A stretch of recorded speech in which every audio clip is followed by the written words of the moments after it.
So I have my daughter, I have my wife. So doon na lang ako humuhugot ng lakas ng loob to survive for everything that you do every day. Sinikap ko sa sarili ko na lahat should be coming from my own end. You know, I always make sure to myself na lalaki ako, so gusto ko ako yung tumayo sa sarili kong paa.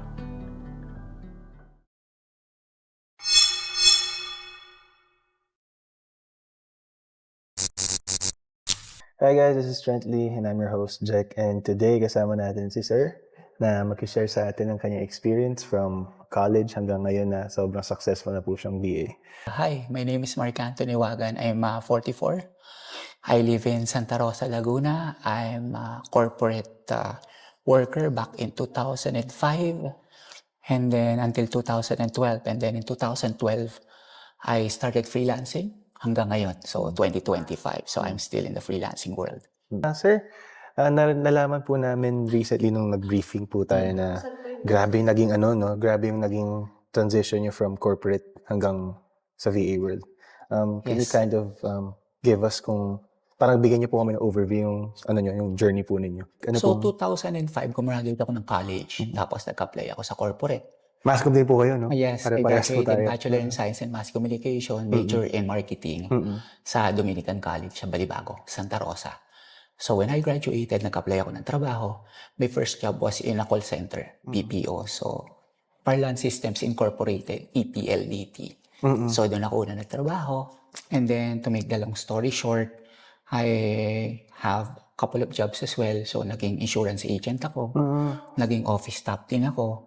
And then, nag-resign nga ako as a TL or operations manager sa BPO. Nag-OM din po Yes, kayo? Ilang years nag-OM po ako. kayo? Bali, 5 years ako naging OM. Ang pinakahuli kong trabaho was in Teletech, Santa Rosa. Medyo nagsawa na ako. Sabi ko, laging puro corporate. 2012, I resigned. Nakaka-burnout po, no? Pag corporate kasi Tapos yun, paulit-ulit. nung nag-resign ako, 2012, nag-try ako na maging freelancer. So, kasi may mga kaibigan ako na nagbablog, nag-freelance, nag-online job back then. So, hindi pa siya masyadong sikat. So, Ano pong una nyo naging gig as a freelancer? ang una kong naging gig as a freelancer was a link builder. Ilang years po ba kayo naging link builder? Siguro mga 2 taon. 2 years ako naging link builder. And then, syempre, kasabay nun, may iba pa akong clients. May iba pa akong freelancing clients na kasama. So, nandun yung gumagawa ako ng listing sa real estate. Nandun yung nag-aayos ako ng SEO ng website. Nag-create din ako ng website. And everything. So, yun yung ginagawa ko. After that, nag-VA din ako. Yung sa pag-VVA nyo po kamo, customer service po siya? Or Yeah, customer service tsaka technical support. so on the side po, nag-SEO po kayo? Yan, SEO, website Website design, building. tapos yan, ang link building din ako. So tuloy-tuloy siya sama-sama. Kasi gusto kong i-explore lahat eh. And then nag-copywriting ako. 2013, I was into blogging na. So nagbo-blog ako, yung sarili kong blog until now, which is Techie Pinas. Techie Pinas. So Techie Pinas is a blog about lifestyle tsaka technology. After that, hindi naman totally natatapos yung pagbo-blog ko. So, pumasok na rin tayo sa crypto. Crypto So, naman. 2010, kasi na-attend tayo ng events back in 2009, then 2010, 2011. May nakilala ako na kaibigan ko na, siya, venture capitalist. So, his name is Ron Hose. Siya yung founder ng Coins.ph. So, doon ako na-introduce into crypto. After that, within Coins.ph, dahil nga doon, na-impluwensyahan ako na mag-aral ng crypto, ng blockchain, ng Web3, ayan, DeFi, so lahat. Do you want to apply for online jobs but don't know where to start? We can help you. Join our VA talent pool and get connected with real clients looking for skilled Filipino virtual assistants. Whether you're experienced or just starting out, there's a place for you. Apply now and take the first step to our online career here at Tretley.com. Visit our website for job postings. Now back to our video. Grabe sir, no? Kasi sabi mo 44 years old po kayo, no? Yes. Ang dami niyong dinaanan. Kasi usually kapag nakita ka ng niche mo, yun na yun eh. Ito na yung gagawin ko for life. Tapos pag mag-upskill ka na lang, eventually mag-move ka to a senior role, ganyan. Yes. Pero yung sa inyo talagang tinahak niyo lahat ng pwedeng tahaan sa freelancing. Yes, sinubukan ko lahat. Kasi sabi nga, there's no way up unless you learn something para sa akin. Kasi, kumbaga hanggat di ka natututo, hindi ka nagle-learn ng bagong skill, hindi mo siya matututunan. Hindi ka aangat. Hindi ka mag-grow. That's the reason why I need to test the waters. Tapos parang testingin mo kung okay, di okay. Kung hindi okay, okay lang. Walang problema sa akin. So, you need to go back to your drawing board. Something like that. So, yun yung, yung perception ko sa buhay when it comes to this. So, hanggang ngayon, so 2025 na, yun pa rin. Yun yung binuhay ko sa family ko. Yun yung pinag-aral ko sa anak ko. Yun yung lifestyle namin. Kaya kami nakakakain sa mga gusto namin kainan, something like that. So, basically, that's it. Nung briefing natin, sir, na-mention nyo po na only child po kayo, no? 2021, namatay ang dad ko because of COVID. Ang mom ko naman, before I was 10, September 8, my birthday is September 28. So, 20 days before my birthday, namatay ang mami ko. So, ngayon, uli lang ako. Wala naman akong kapatid. So, yun, yun yung story ako. So, ngayon, yung ginagawa ko, everything that I do is for my family na. So, I have my daughter, I have my wife.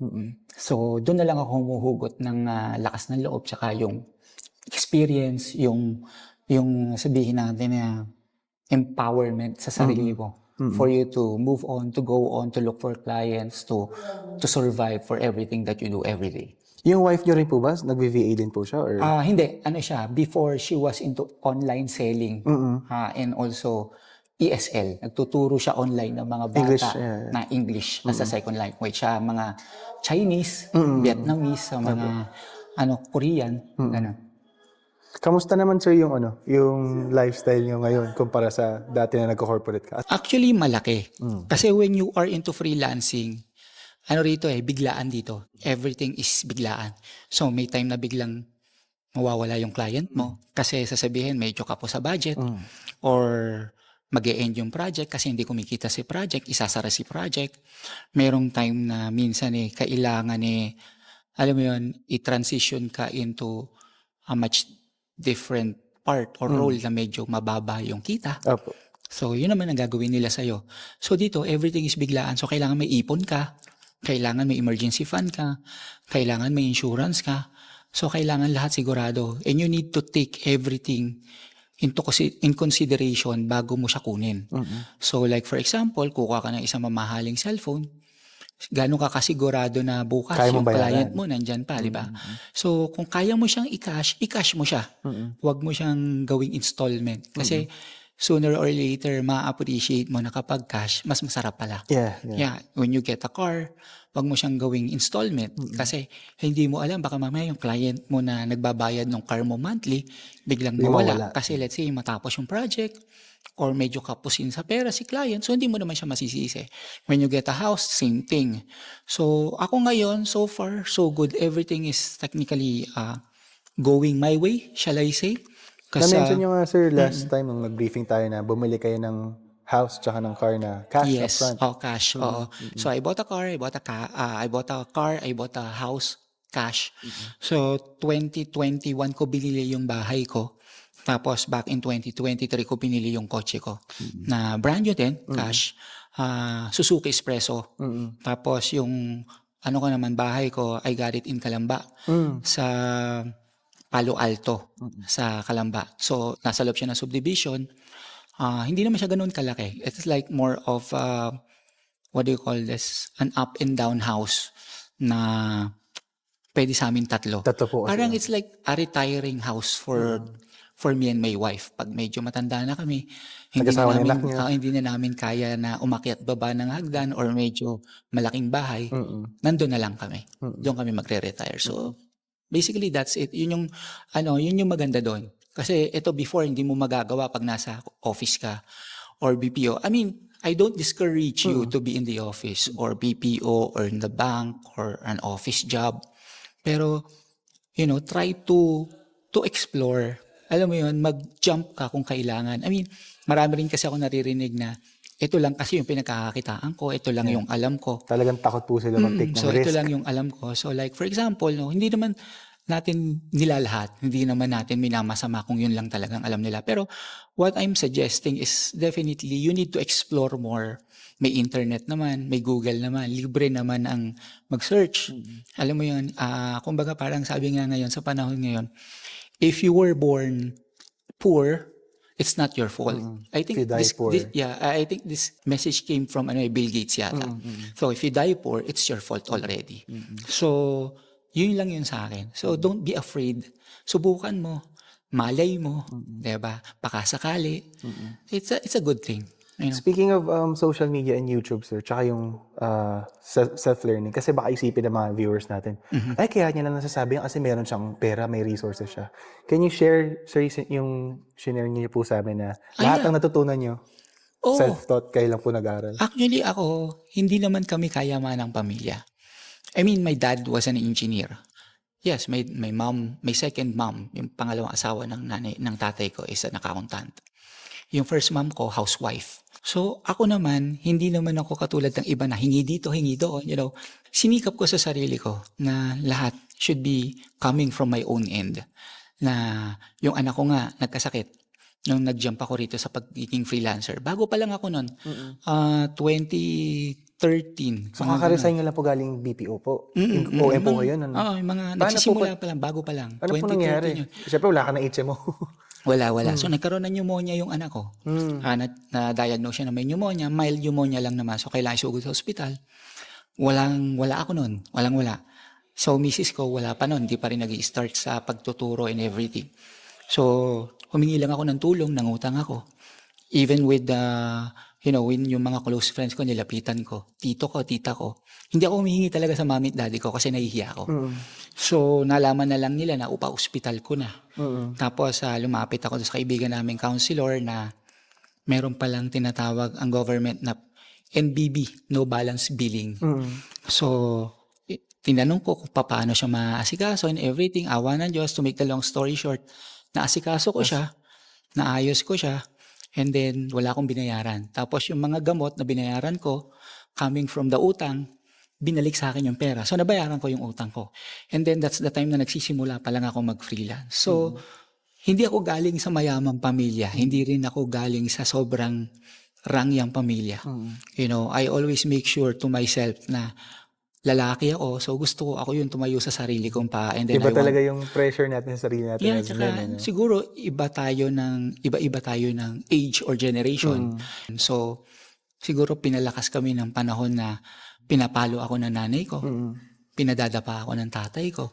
Pinapalo ako ng kahoy. Yes, naranasan yun. Pinapasquat ako ng teacher ko kapag magulo ako. Binabato ako ng eraser, ng chalk para makinig ako. So doon kami pinalaki. Siguro kaya rin ako naging matapang. Kaya rin ako gustong tumayo sa sarili kong paa. So pinakita ko sa parents ko hanggang sa mamatay ang daddy ko na, eto na ako, kaya ko na. That's it. Yung sa journey niyo sa pag-VA, sir, kasi hindi naman sa sunshine and rainbows eh. Nagdaan ka, sabi niyo nga po, nag-BPO kayo, tapos nag-DJ pa kayo, no? Nag-dancer din kayo. Yes, nag-DJ Yun ako. yung gusto kong i-share natin sa amin. Nag-DJ ako, student DJ, WLSFM. Naging DJ ako sa... Naabutan niyo pa ba yun? WLSFM? So, Pinoy Radio, DM95.5. Ako si The Mole. So, yun. So, dati ako nag-DJ doon, pero maliit ang pera. Alam mo naman, ng mga panahon na yun. Nag-dancer ako, miyembro ako ng DTM, Don't Tell Mama. Yung sa SIS, Jelly de Belen, tsaka Janice de Belen. Nagda-dancer ako noon. Tapos nag-DJ din ako sa mga club. Yung maliliit na club lang, miski sa amin sa may Santa Rosa. Kinukuha ako, and then magkano lang bayad sa akin? 500, isang gig. So, 2 days yun. So, Sabado at Linggo, is a weekend. So, kumikita ako na 1,000. So, for me, as a single, okay na yun eh. Nag-aaral pa ako back then. Alam mo, parang working student ka rin. Tapos, nagdi-DJ din ako sa mga, alam mo yung mga parang bar. Nasubukan ko rin yun. Anong feeling, sir? Kasi nag-start ka sa ganun, tapos mag-moving ka into an entirely digital-based platform na pag-VA. Ako naman kasi, hinahanap ko talaga ko ano yung passion ko back then. So, parang, ano ba yung gusto ko?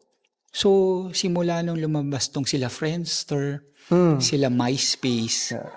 Siyempre, nagko-computer na rin tayo. Tapos sabi ko, total mahilig din naman ako sa ganito. Alam mo yung binabago-bago mo yung background mo. So, sabi ko, bakit hindi ko pag-aralan? Bakit hindi ito yung gawing kong passion? Bakit hindi ko gustuhin? I mean, baka merong something behind this na pwede kong pagkakitaan. Which is, yun na nga. Since nasa call center din naman ako before, sabi ng mga kaibigan ko, when I started into venturing this, sabi niya, Baka pwede kang mag-apply ng call center din, ng home base, yung mga ganyan-ganyan. Pero back then was, medyo mahirap pa kasi 2012, wala pa masyado. Wala pa. So, sabi ko, sige, try ko. Yun nga, yun napapasok ako dun sa mga industry na nagli-link building ka, nagko-call ka, nagre-reach out ka, nag-i-email ka. So, sabi ko, pwede naman pala, possible. So, dun pumasok yung pinag-aralan ko, digital marketing, social media, SEO, website design. Alam mo yun, tapos... Ano to sir? YouTube lang? Or Yeah, nag-ano ka YouTube ba? lang. YouTube lang. talaga? Google. Alam mo yun, nagbabasa ako sa mga, dati may mga Wikipedia pa. Binabasa ko, tapos everything, yung mga instructions ng yung mga dating nasa US pa, kung paano nila ginagawa. Alam mo yun, how to do this in, let's say, 1 week, yung mga parang ganun, paano matututunan. So, nag-aral ako ng ganun hanggang sa sinubukan ko sa sarili ko, sinubukan ko sa account ko. Sinubukan ko sa account ng girlfriend ko. Alam mo yun, yung asawa ko ngayon, na noon girlfriend ko pa. So, yun. Hanggang sa natuto ako, hanggang sa may tumanggap sa akin, sinubukan ko sa client. Ayun, that's it. That's the beginning. And then, the rest is history. Una pa lang po pala talaga, kasama niya na yung wife niya sa, sa ups and downs. Naniwala siya sa akin. Kasi, ang gusto ko kasi yung taong maniniwala sa akin when it comes to my dreams. Kasi ayoko kasi na yung pangarap lang na hanggang dito ka lang eh. Na parang, para ka umasenso, kailangan mo lang magtrabaho, kailangan mo pumasok. And then, you resign, you retire, you get your back pay, and that's it. Alam mo yun? Iba pala dito pag nandito ka. Tsaka yun nga din po yung kinakatakot na iba nating mga viewers. Kasi parang, paano ko masisimulan? So may babayaran ba ako para turuan ako? Ano bang, mag-a-attend ba ako ng mga classes? Magbabayad ba ako ng mga courses? Pero yun nga po, dahil sa story nyo, mas mag-motivate sila kasi Google, YouTube. Di ba nga, meron tayong term lagi na parang, saan ba natuto? Saan mo magluto? YouTube University lang to. Yeah, So, at YouTube lang. tsaka ang isa pa, the thing that I want to share with the viewers that we have right now is definitely you need to learn on your own. Hindi mo kailangang mag-depend na, uy, hiring ba dyan sa VA agency mo or company mo or sa client mo? Ipasok mo naman ako. Alam mo yun, Yung something common like ano yun that. ng Yeah, mga Pilipino ipasok mo naman ako. opening ba dyan? Baka naman. Or may training ba dyan? Alam mo yung libre ba training dyan? Pasok Or mo may naman ako bayad dyan. ba yung training dyan? Something like that. For me, I didn't get any training. I didn't get paid for my training kasi I learned on my own. And then, sinubukan ko. Tinry ko hanggang sa, alam mo, nakasanayan ko na master ko na, may iba pa na client na ikaw yung tuturuan. Alam mo yun, sila yung nagtitraining din sa'yo kung ano yung gusto.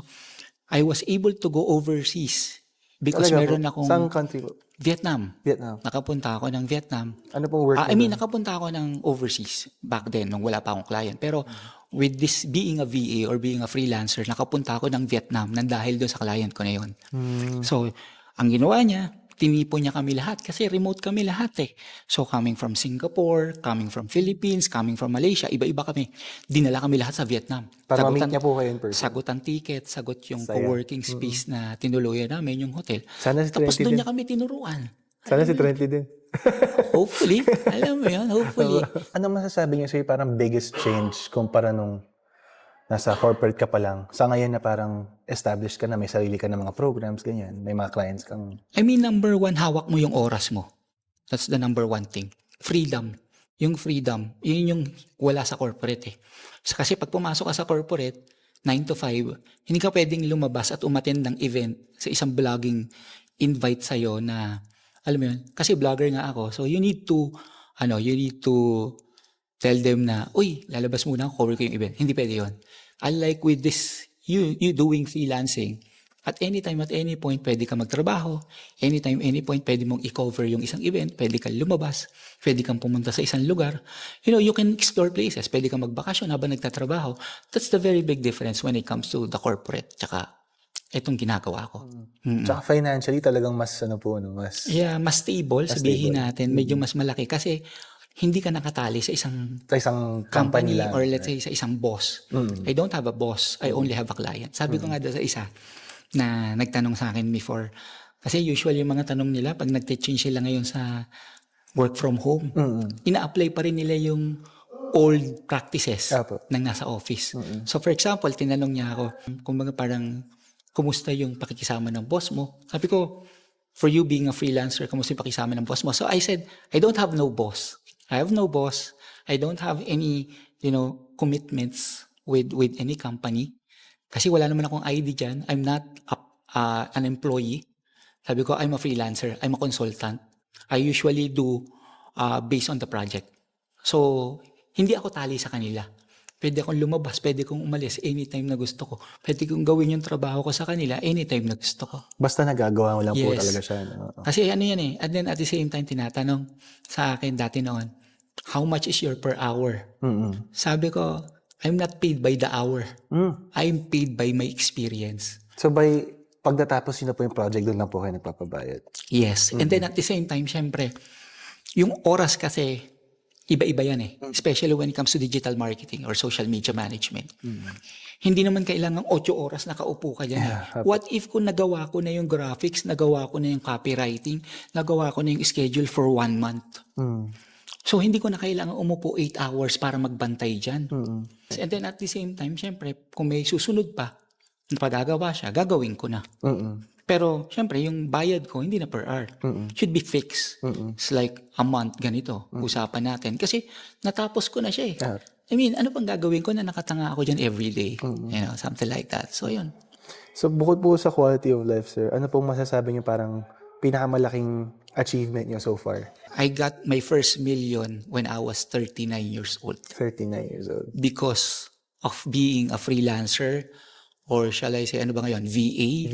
Work from home, digital nomad, yan ang mga tawag dyan eh. I really don't know, pero it's really up to you. Pero I got my first million when I was 39 doing this. So hindi pa talaga too late, sir, no? Kasi may mga nanonood tayo na siguro kay edad ko 29, 28, 30s na parang makikita pa ba ako ng 1 milyon? Mga abo pa ba ang 1 milyon? Kasi ang dami kong binabayaran. Tapos yung trabaho ko na 9 to 5. You can be able to do it. All you need to do is to believe in yourself. You need to make sure that you know what you are doing and you need to love what you are doing. It should be your passion. That's it. Ganun kasimple siya. And then, you know, maswerte nga kasi yung iba. Like with you guys, no? Triantly, agency. So, I believe nung last tayo nag-usap, let's say ako nawalan ako ng client, you exert an effort to look Maghanap for ulit. another client for that VA. Ako, since wala ako sa agency, hindi ako naka-agency, sarili ko, buntot ko, hila ko, kumbaga sabi nga ng mami ko lagi sa akin. No? So pag nawala yung isang client ko, wala na. Ako na yung bahalang maghanap para sa sarili ko. Mag-exert talaga ako ng effort. No? Yung dating ginagawa ko na relax, you know, you need to exert hours para maghanap kung saang platform ka makakahanap ng direct client. So yun. That's the difference. Siguro yun po yung kinagandahan nito ni Trently kasi kahit mawalan po kayo ng client, ang gagawin lang ni Trently, ibabalik ka niya sa pool ng pag-aantay mag-aantay ka ng bagong client. Yeah, yun Tapos ang tuloy-tuloy yung pay. So, And ano ba, I really don't know with you guys, pero siguro mas maganda rin kung nag-offer kayo ng mga training services, no? Bago nyo isabak para sigurado dun kay client. Pero ako kasi, on my end kasi, sarili ko yung training ko eh. I mean, self-taught po kayo. kung naniniwala kayo sa fake it till you make it, yun yung mga rules ng mga sinaunang freelancer noon. So, pag natanggap ka ng client mo, nagtatrabaho ka na, i-research mo sa Google, pag-aralan mo, kung paano mo siya gagawin, hanggang sa ma-practice mo na siya, magawa mo na siya. Pag nag-perfecto mo, di okay, kung pumalpak ka, sorry ka kay client, mag-sorry ka, gawin mo ulit. Subukan mo hanggang sa ma-perfect mo na. Ganun kami noon.